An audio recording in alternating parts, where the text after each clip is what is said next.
Olá, meninos e meninas e rapaziada em geral, este é o canal Coleção Paralela, sou o Rodrigo e ali está o sempre presente mestre do terror. E vamos nós para outro de nossos videozinhos, onde a gente vai falar sobre o Fator X. Sim, andei lendo Fator X.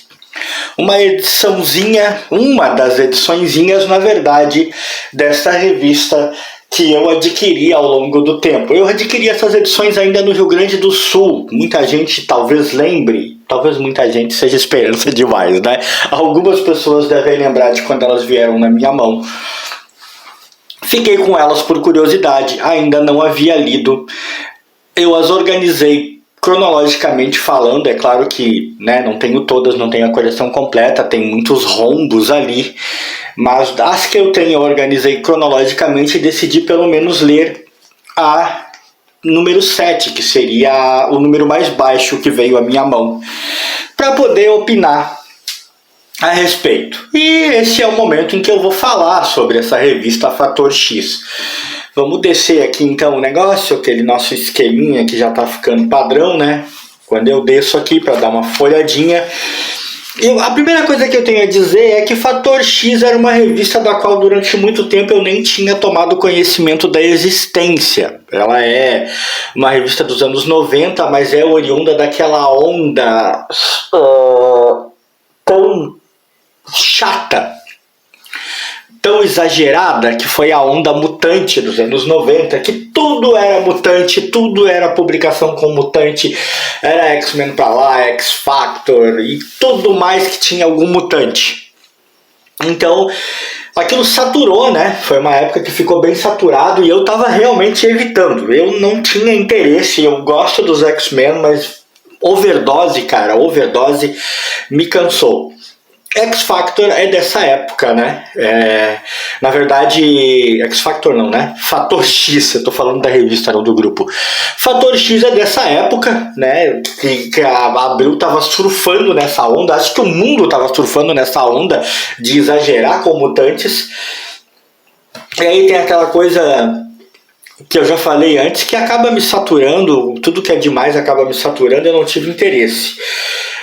E quando eu comecei a ler ela, algumas coisas são inevitáveis, né? Ela é um produto do seu meio, ela é um produto do seu tempo, a Fator X. Então ela traz toda aquela onda, traz o lance da Era do Apocalipse, que eu sei que fez muito sucesso entre os fãs. A gente sabe que muita gente gosta.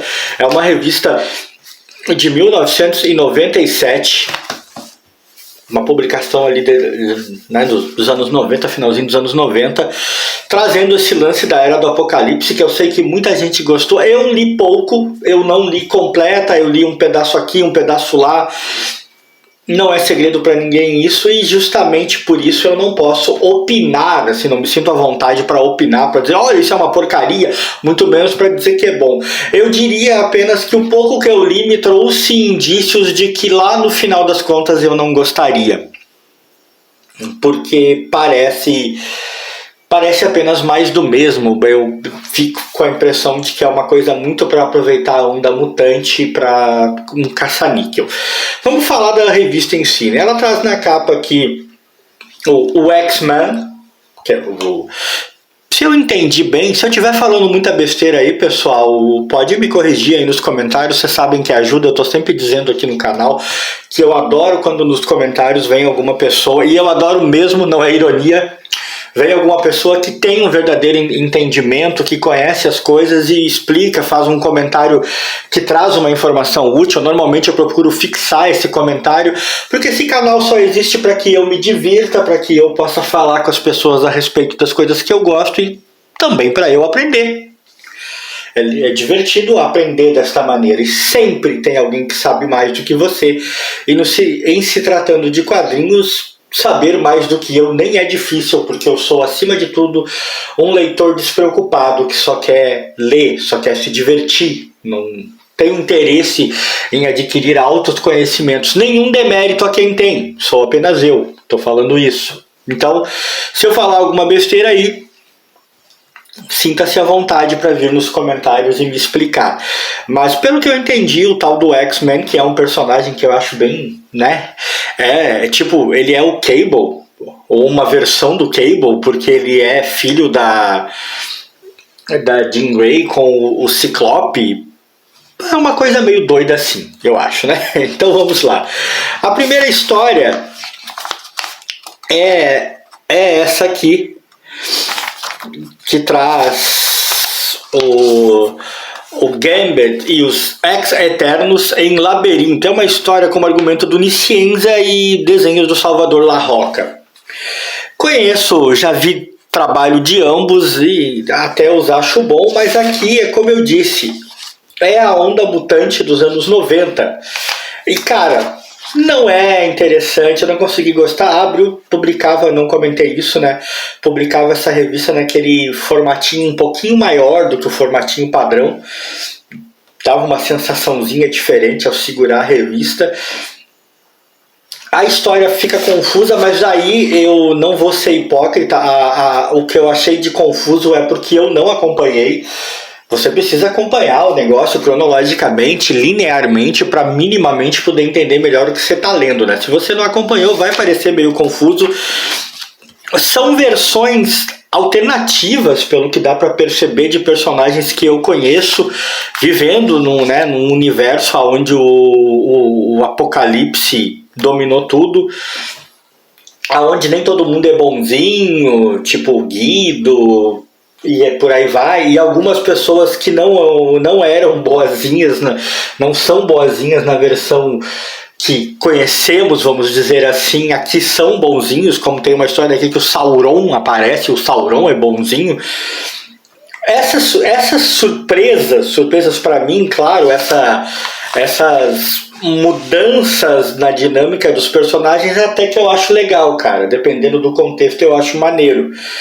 Mas é nítido a pegada de vamos falar de mutantes, vamos usar mutantes está fazendo muito sucesso. Então, claro que a falta de total entendimento de como a história se passa prejudicou, mas em si, eu não gostei da primeira aventura. O Apocalipse está em tudo aqui, né? Eu não gostei da primeira aventura, eu não gostei das versões que eu vi dos personagens e não pude ter entendimento total da história. Eu não esperava nada tão diferente quanto ao entendimento. É como eu disse, não serei hipócrita. Eu não podia esperar total entendimento de uma coisa que eu não acompanhei. Eu tô mesmo aqui só compartilhando a experiência de finalmente ler. Aí tem essa segunda história que tem argumento e arte do Scott Lobdell e Chris Bachalo. Né? Nem sei se a pronúncia é essa. É a história que eu simplesmente detestei. Geração Nova By, o nome da história. Odiei a arte. Achei confusa, difícil de definir muitas vezes os contornos dos personagens. Olha só. Não consegui curtir. Aqui não foi nenhuma questão de achar meio confuso por não ter acompanhado tudo. Eu achei o quadrinho confuso, a maneira como foi diagramado confuso, a arte eu achei esquisita. Porque você é antiquado, porque isso, porque aquilo. Sim, tudo isso pode ser verdade. Mas eu não gostei. Não vou mentir que gostei, né? Se eu não gostei, achei estranho. Achei muito estranha, principalmente a diagramação ali, a divisão dos quadrinhos. E a história eu achei confusa, só que confusa num nível diferente.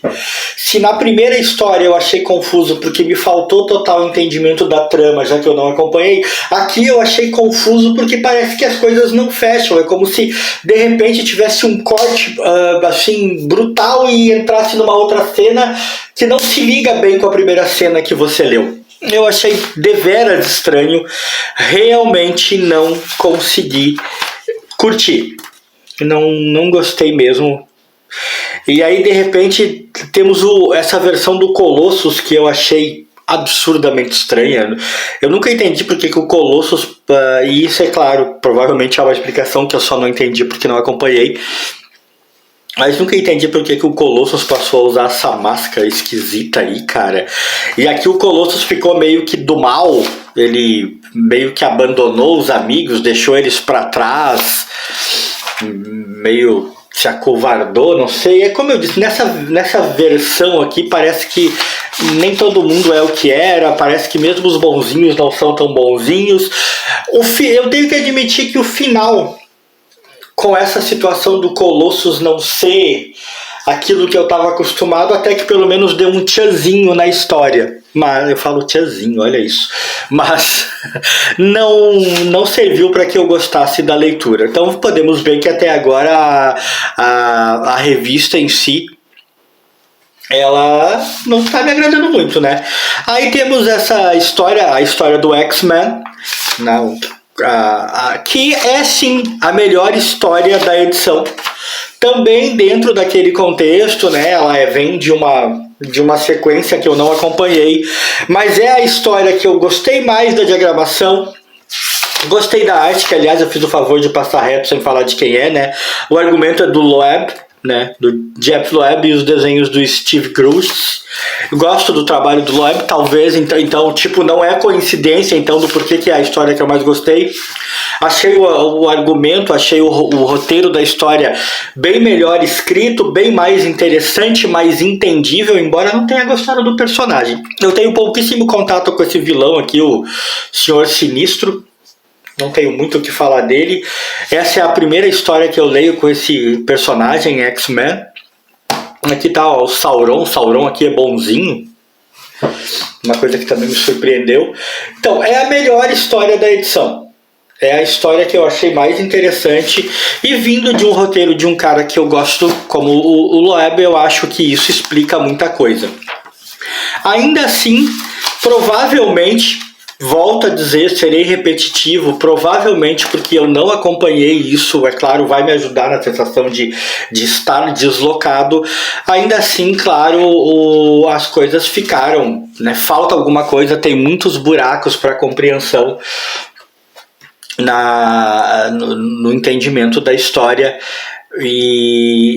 Mas a história do X-Men, com o roteiro do Loeb, ela é entendível o bastante, bem escrita o bastante para que você possa ter uma ideia.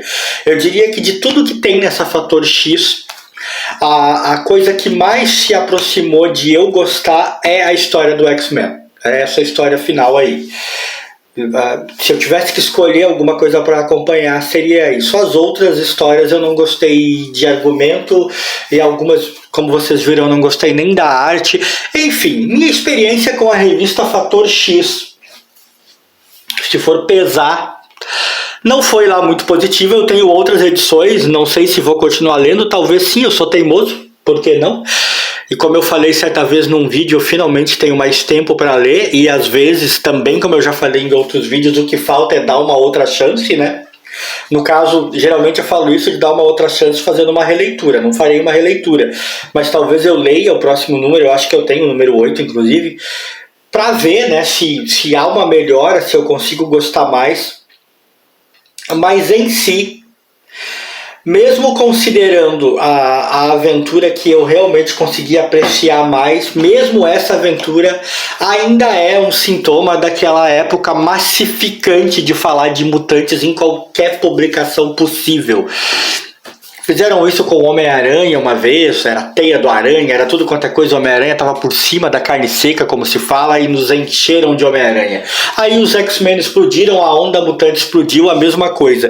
E isso em meio aos anos 90, que tinha aquela arte saturadérrima também, aquela arte do pernão e tudo mais.